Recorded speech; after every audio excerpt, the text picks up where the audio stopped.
So this is our third week of this college government class that is fully online. And I guess one of the things that I did not explain fully is that I have no social life. And because I don't have a social life, I really look forward to your replies to these prompts. And so it's a matter of mental health for me to read really nice, well-developed thoughts. So I'm not healthy mentally right now. I've noticed a couple patterns that we need to take care of pretty quickly. Your first reply to the prompt is due by midnight Wednesday. And so that would be this initial assignment posting, right? Midnight Wednesday, you've got 3 days to digest the prompt, 3 days to ask me questions, 3 days to ask each other questions. The good news is many of you, wonderful replies. Unfortunately, you're posting them 1 or 2 or 3 days late, and that's not getting you any credit. There are a few of you in particular that I really do look forward to reading your well thought out posts, but when I'm reading them and I look at the timestamp and I see that it's 3 days late, I'm thrilled that you still did it, and I'm thrilled that you put the effort that you did into it, but there's just no way I can give you full credit for it. So please post on time. Now the other good news is most of you, whether you're turning them in on time or not, are doing a really good job of addressing the prompt initially. The follow-up post, I've noticed, is the second pattern that we need to address. And that is, maybe we're not clear on what a reply to another student's post needs to look like, which is why I put this rubric up on September 6th, so a couple weeks ago. Demonstrates analysis of others' posts. So you're analyzing the other person's post. You're not simply saying, hey, I like your dress, or hey, those are cool shoes. You are analyzing what they posted. What I'm seeing from many of you is, I like what you said about federalism, I agree. And then you're not moving on from there. So, analysis. I like what you said about federalism. Here's what I liked about it. The ability of the federal government to check the state governments. Or one of you posted, if we didn't have a federal government, the 50 state governments would move off in their own directions. That would become too chaotic, and the something like the nation would fall apart. You know, that's approaching what I'm looking for, which is an extension of what it is that you like about the other student's post. Or if you disagree with it, that's fine, but just analyze what it is that you disagree with. Now, the second part of the rubric extends meaningful discussion by building on previous posts.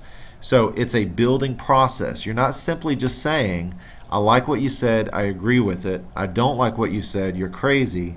You're building on their argument, or you're building your own argument against their post. So again, let's take a look at the positives. Your initial posts are really good, and I absolutely mean that. As a matter of fact, I almost forgot. Let's take a look at some of your posts. Let's go down to what does not demonstrate comprehension. And what I mean by this is, it's not that these people didn't know what they were talking about. It just wasn't stated in a way that fully conveyed that they understood what they were talking about. So here, I couldn't have worded it better myself. If it's not broken, why fix it? They teach us in school, blah, blah, blah. And if history has taught us anything, it's if a system has minimal to no flaws and has worked for decades, it will probably continue to work if you continue to use it. That's a great beginning to a reply to a student's post. But nothing was added to it. There's no depth in the sense that you're kind of regurgitating or restating what the other student has already said, and I'm looking for you to extend it further. What is not broken, right? So go ahead and identify what's not broken and talk about that. Why is that beneficial? Or if it is broken, okay, so what is it about the federal system that needs to be addressed as quickly as possible? You can read the second example on your own and kind of pick out what it is that the elements that are lacking or that don't fully demonstrate the student's comprehension. And again, they may know exactly what it is that they're talking about. It doesn't come across in the post. I will say that this last sentence is just ripe for the picking. I was having trouble understanding this specific part, and you kind of helped me you helped me understand it. Okay, go on. What did you not understand, and why do you now understand it, and how does that fit in with your new understanding of federalism? Let's take a look at a couple replies that do demonstrate. So it seems so. I agree with you. Federalism is necessary to keep the people satisfied and for the government not to turn into a tyranny of any sorts. The people come first in this form of government, which ensures the solidification of the beliefs this nation was founded upon. So the people come first. The people are above either the state or the national governments. So the equality federalism offers to the nation seems quite gratifying as well as efficient in several aspects, such as. So this is what I want to point out. She makes her statement here. It's gratifying. It does good stuff, such as, and then she gives an example. Now it's only one example, but it's an example. She's extending her understanding, or at least demonstrating her understanding by giving examples of the things that she's mentioned.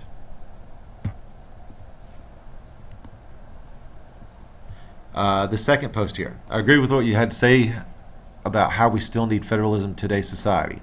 Okay, that really doesn't say anything. It just says that she agrees. With federalism, we're able to keep one government from getting too powerful, and citizens still have a say in the decisions that are made within our country. Beautiful. So what this sentence does is it illuminates this word. Why do we need federalism? She explains it right here. So really, if she didn't post anything else, well, I'm assuming it's a she. I can't remember who wrote this. The rest of this is fine, but she really got the points with this particular sentence right here. So what I want you to understand is the first post is important. That's 50% of this particular assignment's grade. Your second post needs to be just as in-depth as your first post.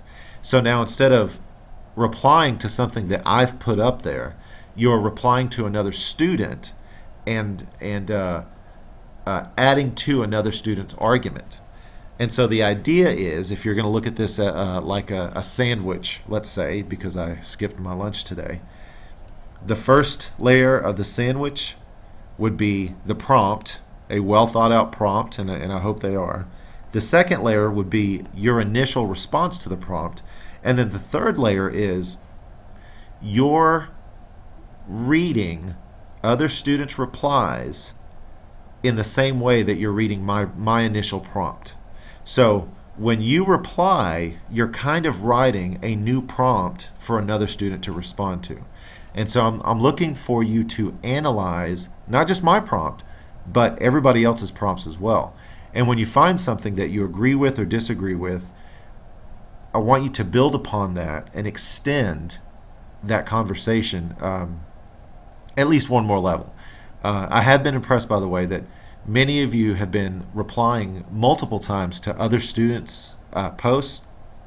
Awesome. I'm thinking about, earlier in the semester I said I wouldn't give you extra credit if you did that.